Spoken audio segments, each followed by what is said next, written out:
Ghislaine Maxwell, the Jeffrey Epstein co-conspirator, serving 20 years in federal prison for sex trafficking minor girls.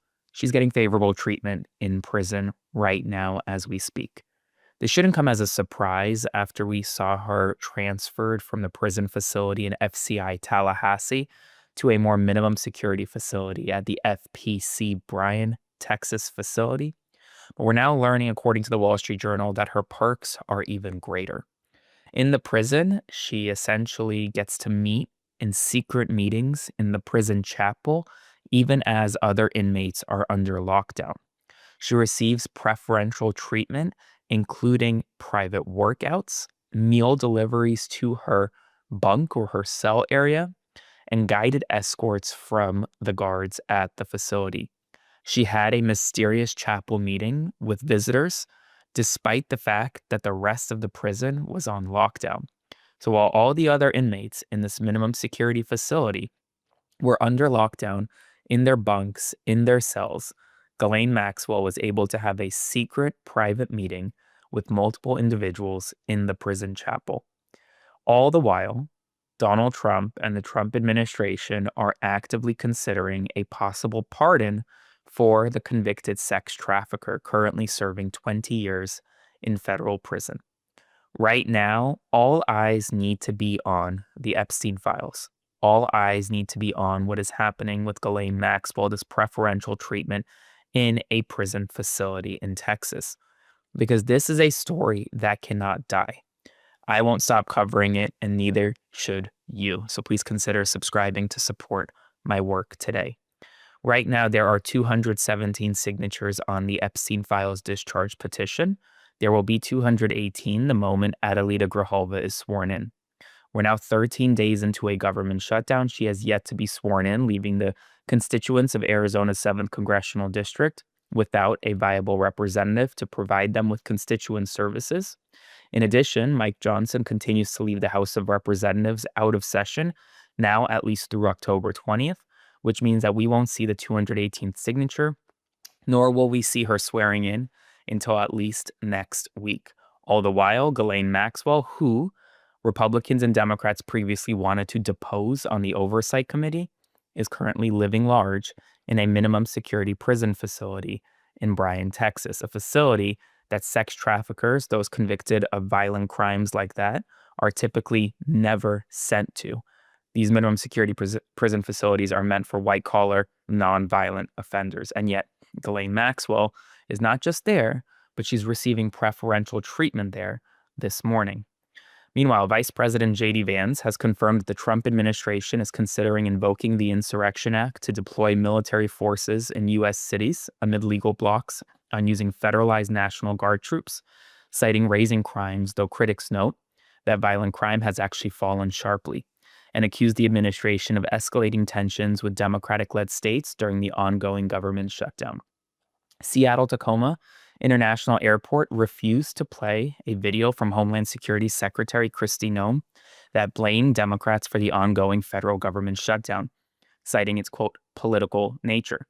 Port of Seattle officials told the Seattle Times that they are instead focusing on supporting unpaid federal employees at the airport and encourage bipartisan efforts to resolve the government shutdown, which began on October 1st and has disrupted travel and government operations nationwide. In less than 1 week, No King's Day 2.0 is scheduled to be one of the largest protests in American history. Organizers are expecting up to 10 million people coming and marching in the streets. But this morning, Sean Duffy, the Secretary of Transportation, went on Fox News and questioned who is funding No King's Day protests, trying to claim that it was Antifa-linked and a paid demonstration, despite there being no evidence to suggest that.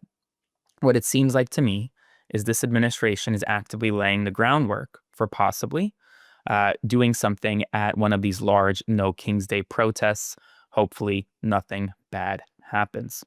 The Trump administration reversed layoffs for some CDC employees after a system glitch mistakenly issued termination notices during the ongoing government shutdown, with officials confirming that the affected staff were never actually separated from the agency. German farm machinery giant Krone has halted U.S. exports after the Trump administration imposed new, quote, hidden tariffs on more than 400 steel-derived products, forcing European exporters to prove the precise origin and weight of every metal component, a bureaucratic burden that has disrupted trade, paused production, and raised costs for the American consumer. California Governor Gavin Newsom signed a landmark law making the state the first in the United States to phase out ultra-processed foods from school meals, requiring the definition and ban of such products by 2029 and full removal by 2035. The remnants of Typhoon Halong caused catastrophic flooding and hurricane-force winds in western Alaska. Small villages have now seen homes literally washed away with people in them. Large-scale operations are currently ongoing in the small villages of Kipnuk and Quillingog, where hundreds have taken shelter, and a state disaster declaration has expanded. Today, Donald Trump is in the Middle East. He addressed the Knesset, Israel's parliament, this morning, ahead of joining a Middle East peace summit in Egypt. During his speech to the Knesset, Trump called for Netanyahu, the Israeli prime minister facing corruption charges, to be pardoned by the Israeli president. All 20 surviving hostages held in Gaza have officially been freed. 7 have already been returned. 13 are en route after being released. 4 bodies of hostages killed in captivity are being transferred to Israel today, despite earlier expectations of more. Hamas released the hostages in exchange for over 1,700 Palestinians detained by Israel since October 7, 2023.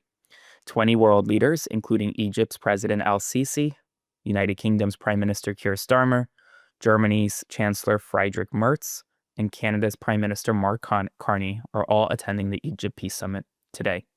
And according to the Gaza Health Ministry, over 67,000 people have died since Israel's offensive began following the October 7th attacks. Northern Gaza has faced famine. Israel's losses on October 7th included about 1,200 killed and 250 abducted by Hamas. Folks, right now we are living through a very difficult time for many. And this morning I received an abundance of messages from those around the White House calling for, quote, my arrest. One message from someone with hundreds of thousands of followers wrote, quote, dude, shut up. You belong in jail. We tried to get ICE officers killed. You're a bought and paid for shill, a worthless pawn of the violent Democrat Party. Do us all a favor and leave America. Well, here's my message to him and everyone around the White House who wants to silence me. The truth is nonpartisan.